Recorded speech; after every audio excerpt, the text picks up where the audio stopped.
Oi, gente! Estamos aqui de volta nesta terça-feira, fazendo esta live, como prometi, com Olá, ele.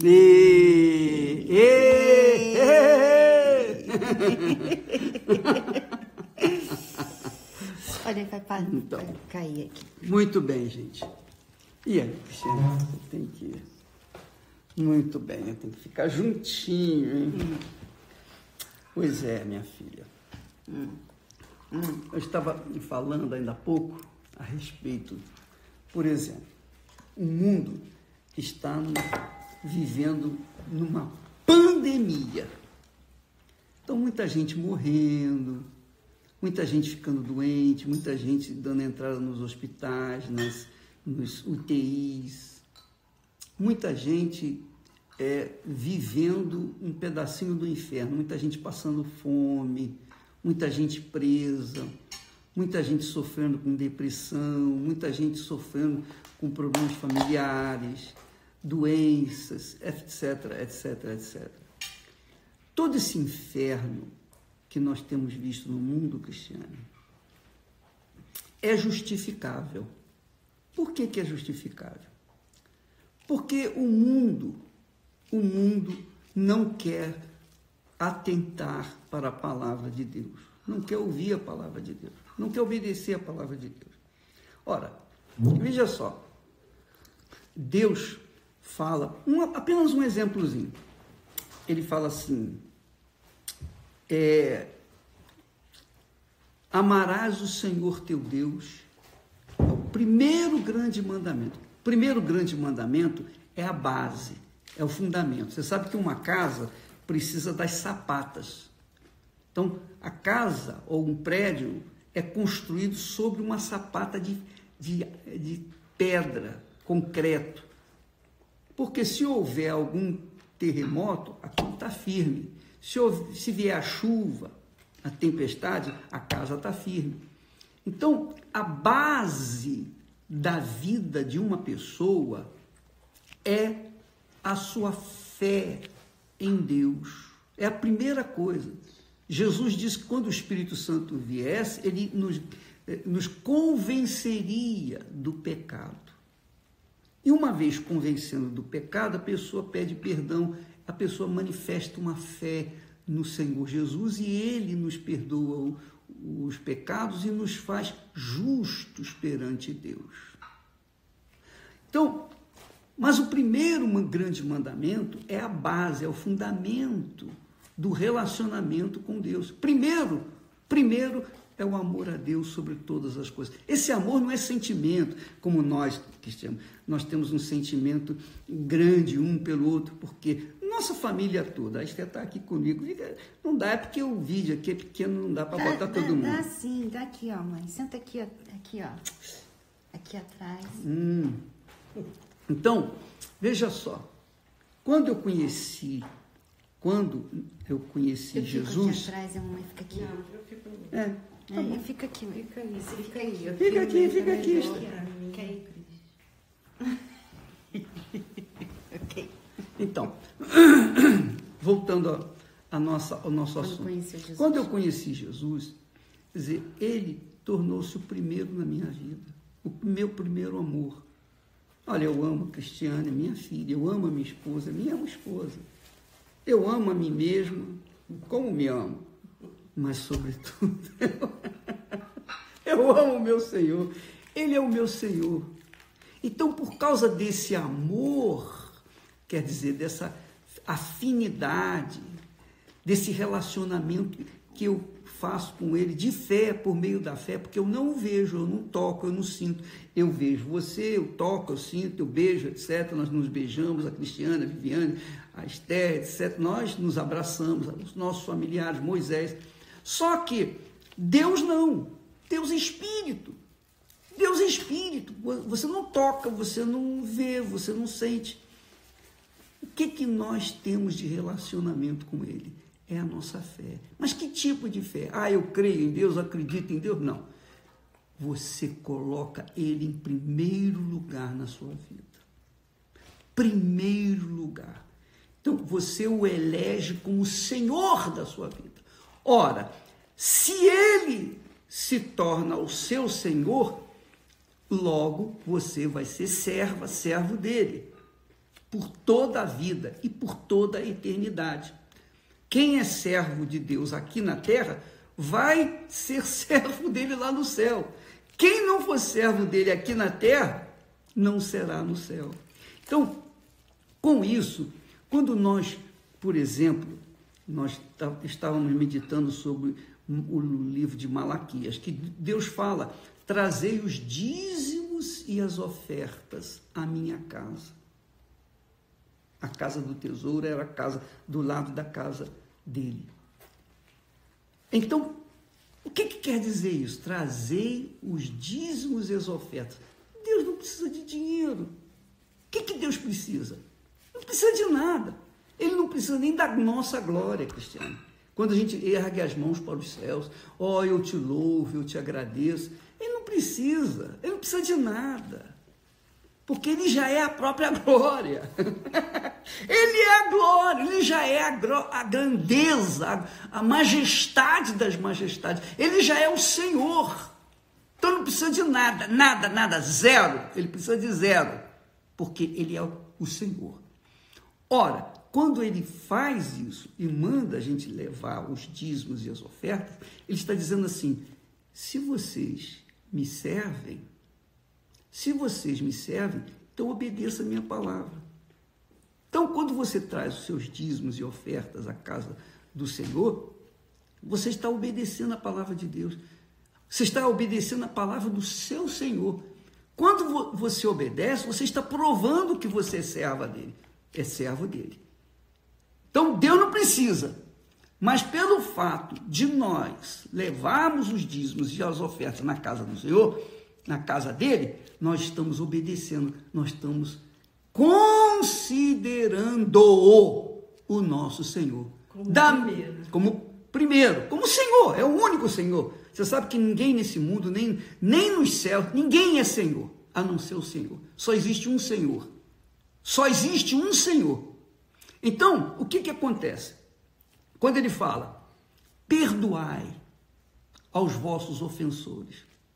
Então, nós perdoamos, não porque sentimos, estou sentindo que eu devo perdoar. Não, o coração nosso diz assim, eu quero que essa pessoa morra, a notícia corra, e eu seja o primeiro a saber. É o que diz o coração. Mas na cabeça da gente, aqui é que a gente obedece. Não, meu Senhor mandou eu perdoar, então eu vou perdoar o fulano. Meu Deus, eu peço que o Senhor abençoe o fulano, o beltrano, o ciclano. Porque o Senhor quer que eu obedeça, o Senhor quer que eu faça isso, então eu estou obedecendo a voz, a palavra do meu Senhor. Com isso, com essas coisas pequenas, que são insignificantes, mas demonstram a nossa condição de servos. Demonstra o quê? A nossa serventia ao nosso Senhor. Quer dizer, ele é o nosso Senhor de fato e de verdade, porque eu obedeço a voz dele. Jesus disse, aquele que ouve e obedece a minha palavra, esse é o que me ama.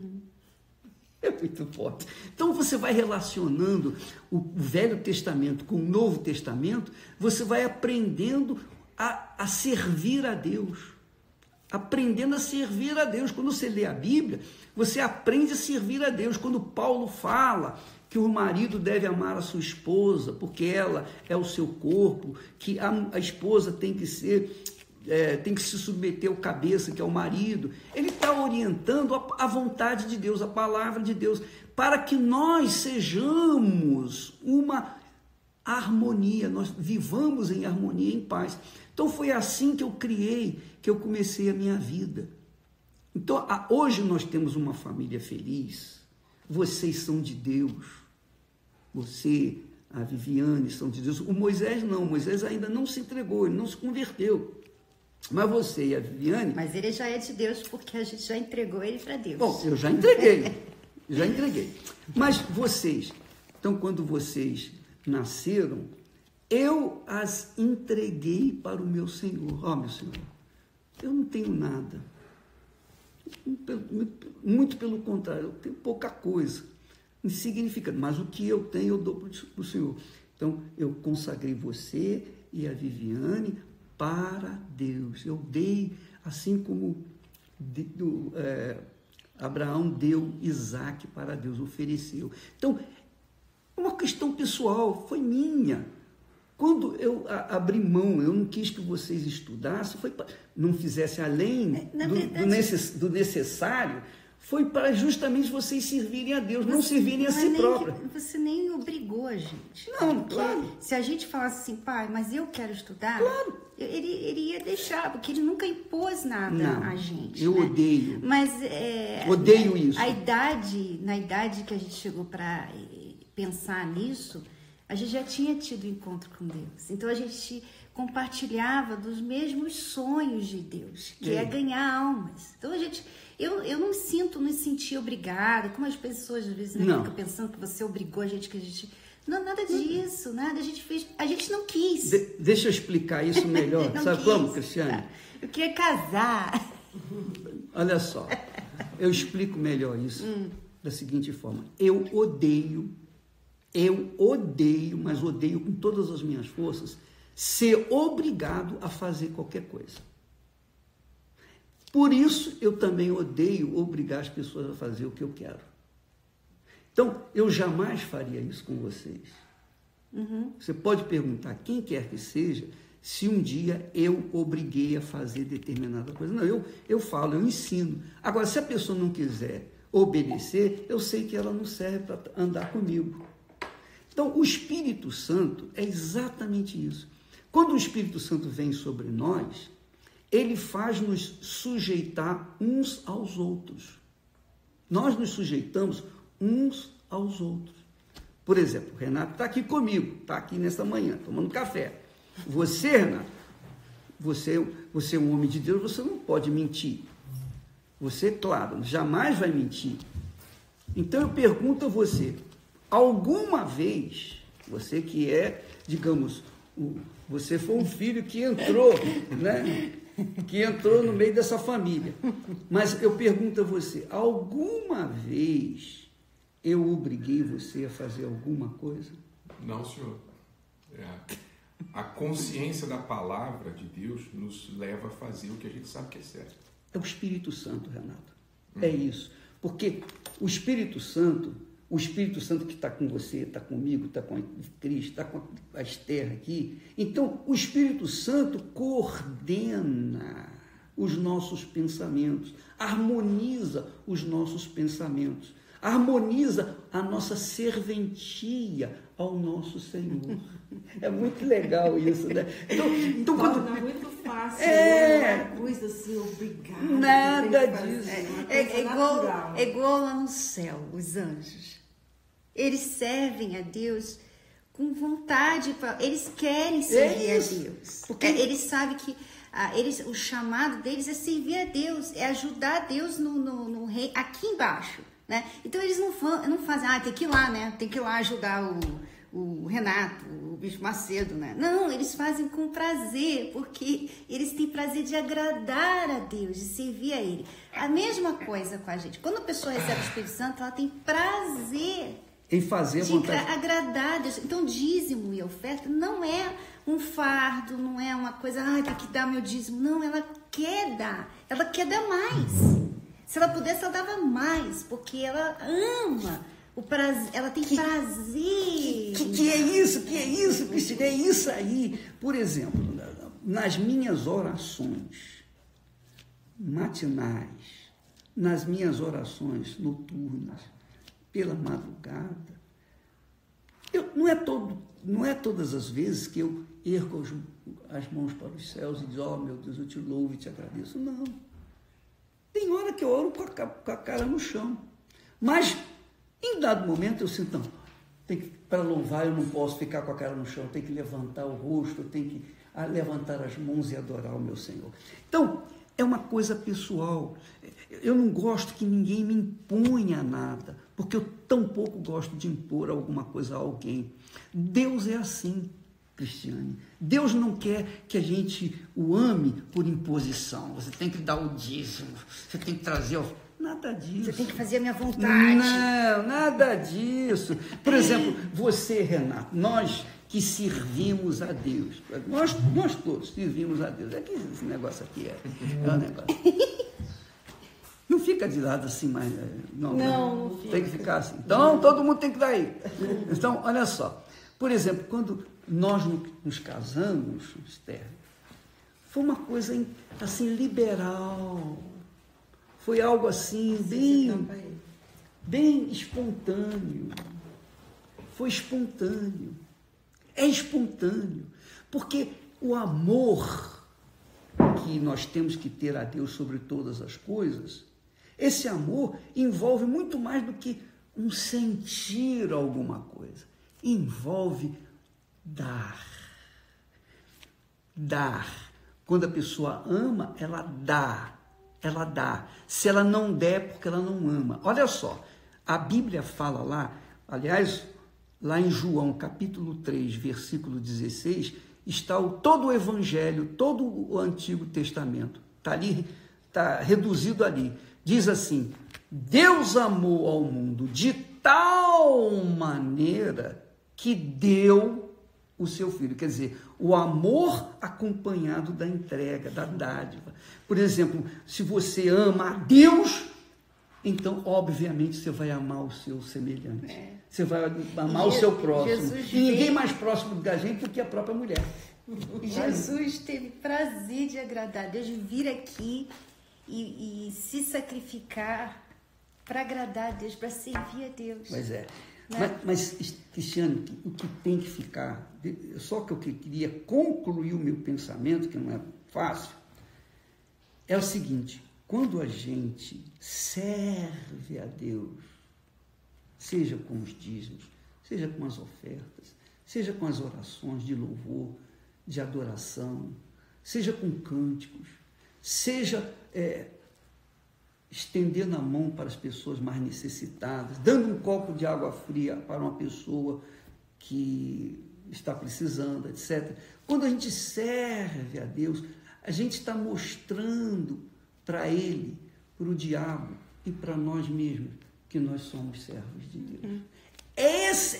Aí é que está o âmago da questão. Eu não sou dizimista porque eu sou obrigado, não. É uma questão do Espírito Santo, é uma direção do Espírito Santo, porque ninguém pode servir a Deus se o Espírito Santo não guiar, porque o Espírito Santo é que nos prepara para servir a Deus. Você acha que eu teria condições de servir a Deus sem o Espírito Santo? Duvido. É por isso que muitos pastores saem, começam bem e acabam saindo, porque o Espírito Santo não está ali, ou eles apagaram o Espírito Santo, e é por isso também que muitas pessoas, muitos casamentos se desfazem. Por quê? Casamentos feitos por Deus, porque um não quer concordar com o outro, quer dizer, não tem o mesmo Espírito Santo que o outro, não tem o mesmo Espírito. Então, isso tudo é uma engrenagem entre o cabeça, que é Jesus, e a igreja, que somos nós, todos aqueles que creem no Senhor Jesus, que servem ao Senhor Jesus, porque você faz parte do corpo, então você serve ao cabeça, que é Jesus. Qualquer parte do seu corpo, por mais feio que seja, ele serve ao Senhor. Por mais gordo, magro, careca, seja lá o que for. Sabe aquela pessoa que você ama muito, que você admira, respeita, e tem tudo, e você pensa assim, eu quero agradar essa pessoa, você fica querendo, mesmo, eu sei que ela tem tudo, mas eu quero agradar ela. Mas eu tenho que falar, Cristiane, fazer mais por ela. Eu quero falar que isso vai importar lá, presta atenção. Quando nós... Renato, dá um pulinho lá no escritório, pega minha Bíblia lá. Tá aqui uma... Bom, tá bom. Quando nós servimos a Deus, quando você serve a Deus, quando nós servimos a Deus, nós tornamos-nos com direitos, privilégios diante de Deus. Obrigado. Olha só.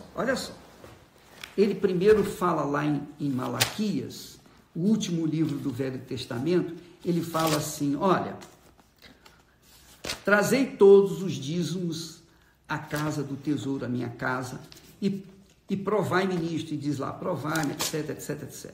Aí depois, lá no capítulo 3, lá no último versículo desse mesmo capítulo, versículo 18, ele diz assim, presta atenção, hein? Presta muita atenção. No último versículo do capítulo 3, onde ele fala, trazei todos os dízimos à minha casa, quando ele fala trazei todos, ele não está dizendo todos os crentes, não. Todos da Igreja Universal, não. Está dizendo todo ser humano.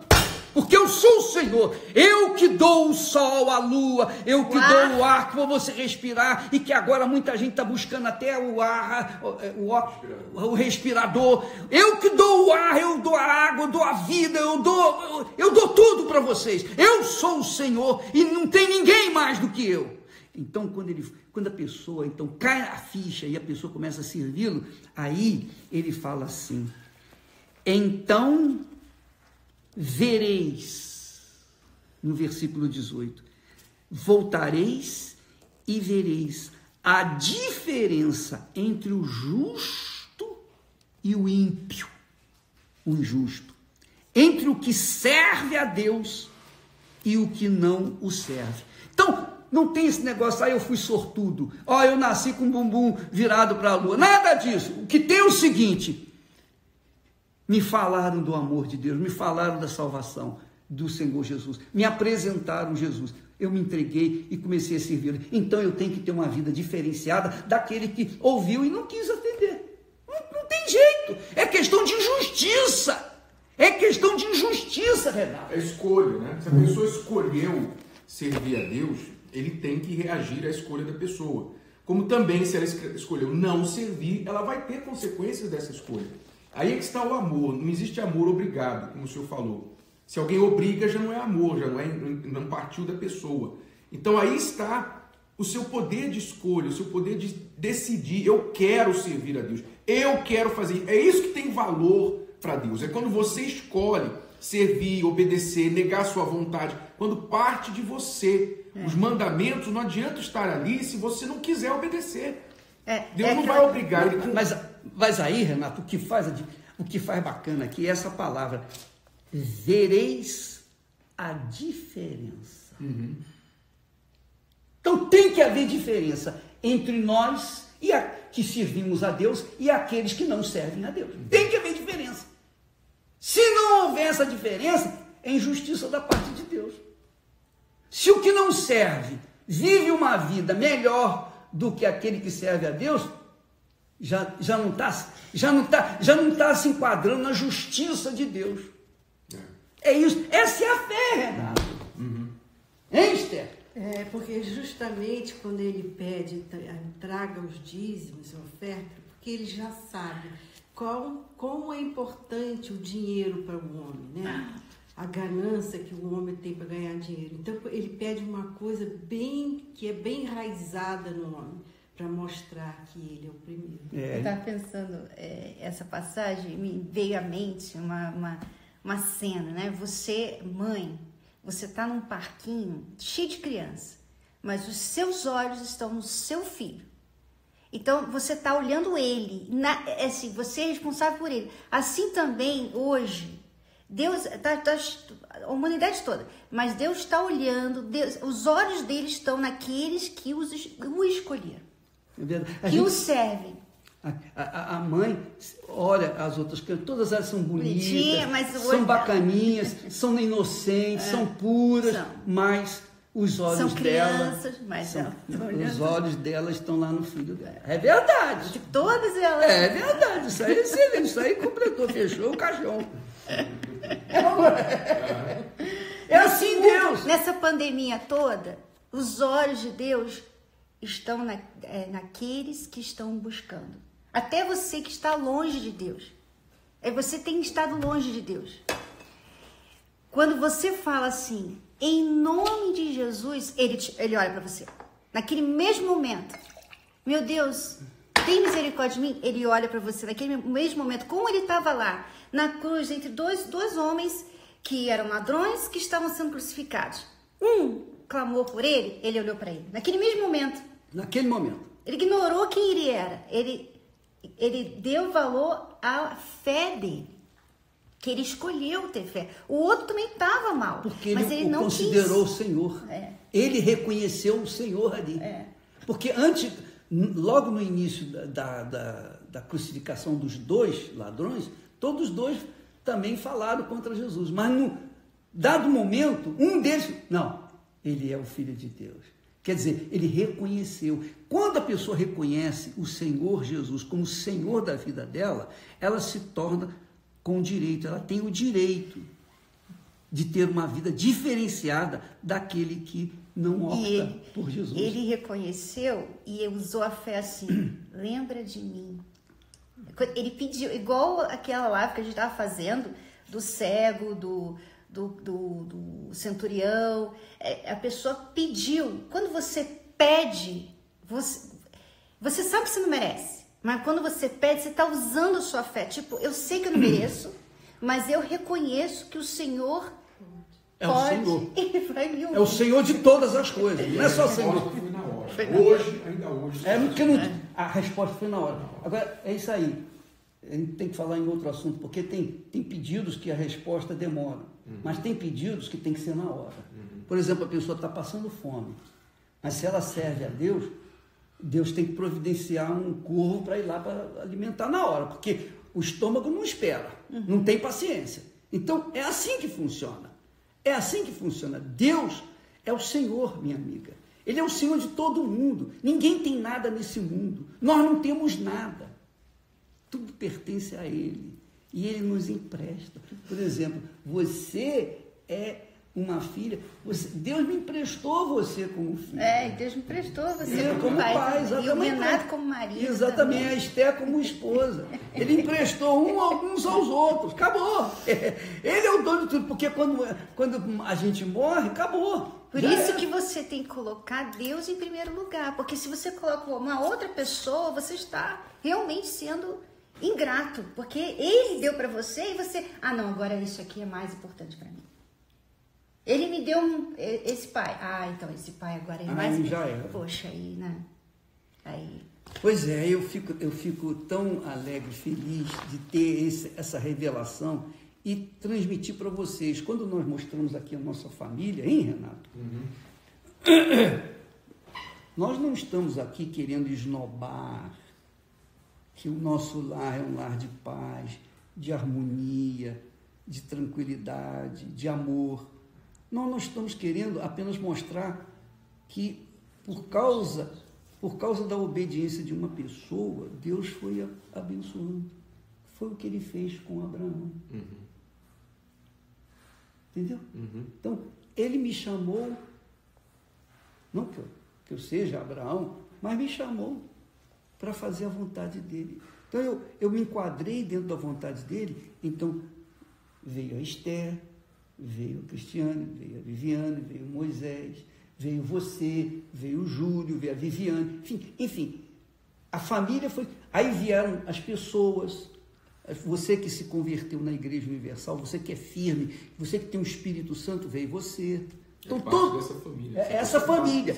A família vai crescendo, vai desenvolvendo. É o reino de Deus. Esse é o reino de Deus. E as pessoas amam sem nunca ter conhecido pessoalmente. E também tem aquele amor, é um amor que o Espírito Santo que está nela e está na gente. Quem tem o Espírito Santo é impossível odiar quem tem o Espírito Santo. Quem tem o Espírito Santo é impossível dançar, ir para balada, para carnaval. Dúvida. Impossível. Quem tem o Espírito Santo, Renato? Espírito Santo. Ele convence, ele dirige, Poxa, eu não me sentiria nunca bem estando num ambiente contrário ao ambiente da fé, que é o ambiente do Espírito Santo. Não iria confirmar aquele ambiente dentro de nós, né? Pois é. Está dentro de nós. Não é que você seja careta, esse pessoal é crente, é fanático. Não é não. É tipo assim, você pegar a sua filha, uma criancinha de de 3 aninhos pura e levar ela, vamos dizer, num baile funk. Você não faria isso. Uma pessoa normal não faria isso, porque ela sabe que lá nesse baile tem um monte de coisa ruim acontecendo. Como é que você... É a mesma coisa. Quando você tem o Espírito Santo, o próprio Deus, ele não... assim, você sente como se você fosse essa criancinha pura num lugar sujo. Você... Não dá, não é um lugar para você. Por isso que, às vezes, você que fica perguntando, pode isso, pode aquilo, pode fazer isso, pode fazer aquilo. Você não está em sintonia com o Espírito Santo, porque o Espírito Santo, ele fala. Ele fala pra gente, ninguém precisa falar pra mim roupas que eu não posso usar, porque eu sei que o Espírito Santo, ele fala. E ele é tão maravilhoso que quando a gente está, né, não está no Espírito, e a gente vai, fala uma coisa que não devia, ou quer uma coisa que não devia, ele, isso aí não é legal não. Você não devia querer isso aí. Você não devia ter falado isso. E ele sugere, ele fala, ele guia, é como você falou aí, Renato, ele vos guiará a toda a verdade. Isso sempre aconteceu comigo. Sempre que eu estava fazendo uma coisa que eu sabia que estava errado.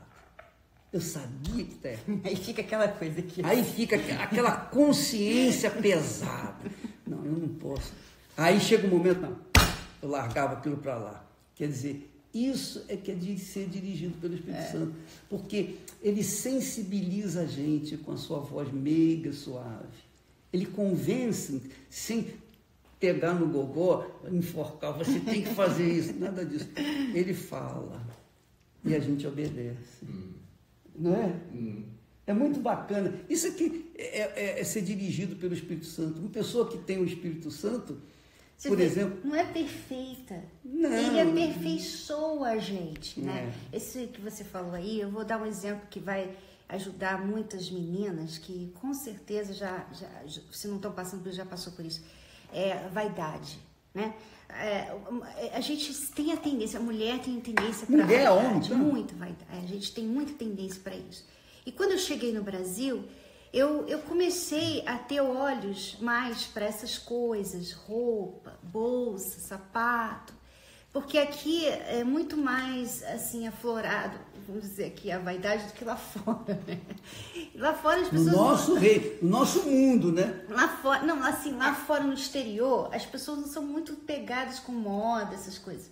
Então a gente não tinha...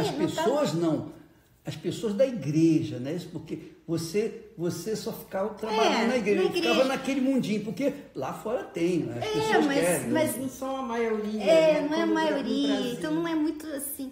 E quando eu cheguei no Brasil, eu comecei a ter isso, né? E eu comecei a buscar muito, querer saber como se vestir, como comprar roupa, o que comprar, como botar isso. E o Espírito Santo estava assim. Então, assim, aquele olhar, isso não é legal. Isso não tá... Aí eu falava com as amigas, mas então, você não acha que isso é vaidade? Não, isso aí, a minha consciência não me acusa. Então eu ficava assim, então talvez eu tô vendo coisa, eu tô sendo fanática, eu tô sendo bitolada, sabe? E o Espírito Santo.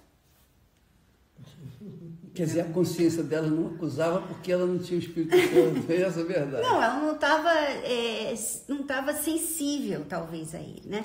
E aí um dia... Não, fala a verdade, Cristiane.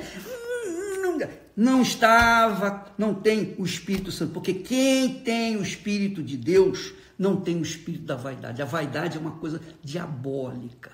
A vaidade faz a pessoa ficar cobiçando as coisas.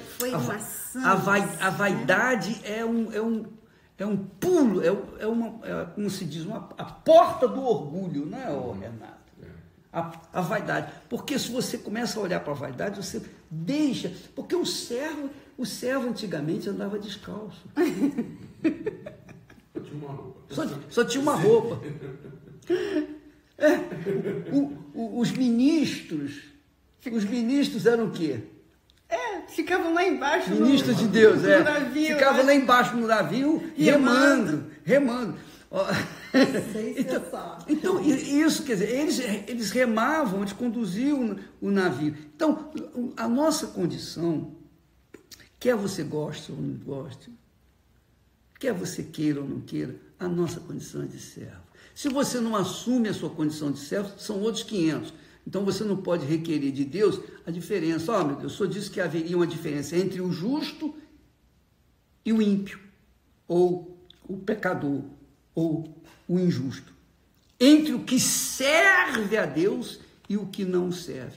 Eu não creio que o Espírito Santo faça morada dentro de um corpo, faça de um corpo cheio de vaidade. Eu duvido.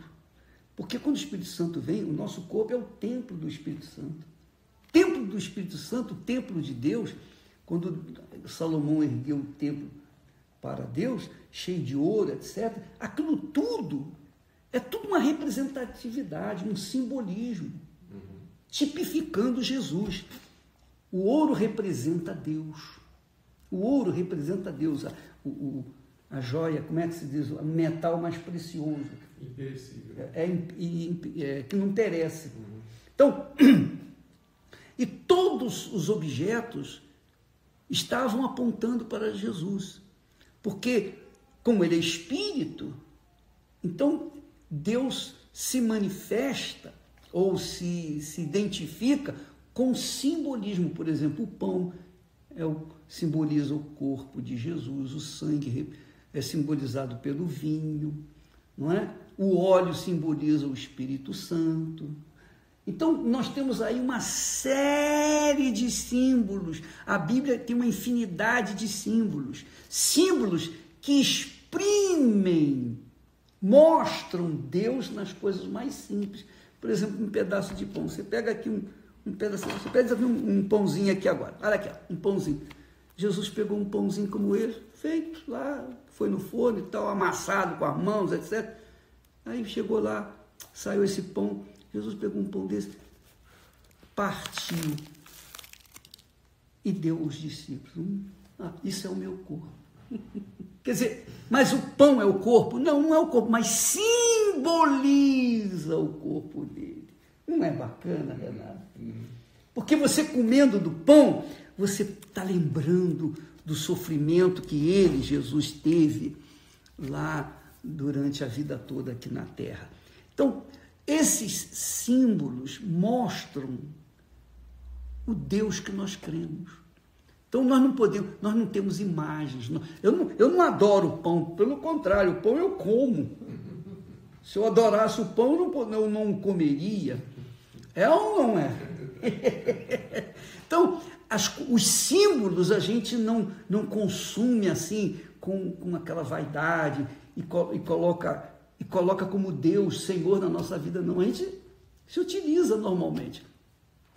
Mas Deus é Espírito, minha amiga e meu amigo. É Espírito.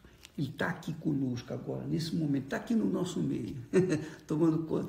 Ele faz a presença dele real, viva, verdadeira, aqui, neste momento, como faz aí na sua casa, nesse momento na sua vida. Você que está nos assistindo, participando desse live, puxa vida, é muito bacana, não é?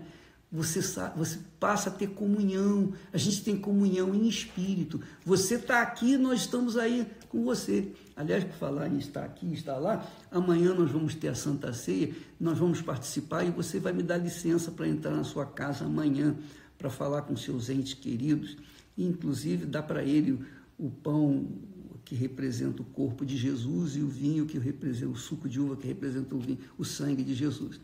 Então, o seu marido que não gosta de mim, ou a sua mulher que não gosta de mim, então nós vamos dar um pedacinho de pão para ele. Quando você entregar o pedacinho de pão para ele, olha, o bispo Deus mandou entregar você aí. Minha amiga, meu amigo, o que Deus nos tem dado, nós queremos que você tenha, para que você venha ser a própria fonte, para que venha gerar vida, venha gerar luz, venha gerar energia, venha gerar vida por onde quer que você for. Renato, quer falar? Não, está concluído. Amanhã, 8 da noite, a Santa Ceia da aproximação. Ele está chamando a Santa Ceia da aproximação porque no distanciamento social, isolamento social, a pessoa tem que tomar cuidado para não se tornar distanciamento espiritual. E ela ficar muito acomodada nessa quarentena aí, e é deixar a fé. Então ela tem que se aproximar de Deus. E a Santa Ceia é a comunhão, é a aproximação que nós fazemos do Senhor Jesus. É isso aí. É isso aí. E eu só vou concluir a questão da vaidade, né? Porque o Espírito Santo me cobrou tanto que um dia... Desculpa, minha filha, eu te interrompi. Não, eu tenho que concluir para elas saberem o que fazer, né? Porque você estava falando que quem se deixa levar pela vaidade não tem o Espírito Santo. A gente tem que ter cuidado, que eu tenho o Espírito Santo. Só que aconteceu, eu me deixei levar pela vaidade por um tempo, mas o Espírito Santo estava me incomodando. Se eu tivesse desprezado a voz dele, se eu tivesse continuado, não, eu quero, eu acho, eu não vejo problema nenhum, não, eu quero, isso eu quero, para mim, isso aqui eu quero, eu não vou dar ouvido a Deus. Se eu tivesse feito isso, aí eu estaria apagando o Espírito Santo. É assim que muitas pessoas vão apagando ele, porque ele está ali falando, olha, não faça isso, não faça isso, você tem que chegar e fazer aquilo. Pronto, acabou, não vou fazer mais, eu vou sacrificar isso aqui, eu gosto disso, mas eu vou sacrificar para agradar ao meu Deus. Foi isso que eu fiz. Foi assim que eu me libertei da vaidade. A vaidade está sempre querendo voltar, porque a gente vive num mundo de vaidade. Então a gente tem que afinar, a gente tem que, sabe de uma coisa? Eu poderia até ter, mas eu não vou ter. Eu poderia fazer isso, eu vou fazer isso, tal, não vou fazer. Por causa da vaidade. Eu não quero perder a minha comunhão com Deus, então eu prefiro perder besteirinhas, como vai perder, sabe? Coisas que eu gosto. Eu prefiro negar coisinhas que eu gostaria para não perder o que eu tenho com ele. Então é assim que se faz com a vaidade. Tá bom? Considerações finais, mãe? Até amanhã. Deus abençoe. Você que era final, não? Então até amanhã. Tchau, tchau. Deus abençoe você. Abençoe você. Abençoe você. Abençoe você. Abençoe você.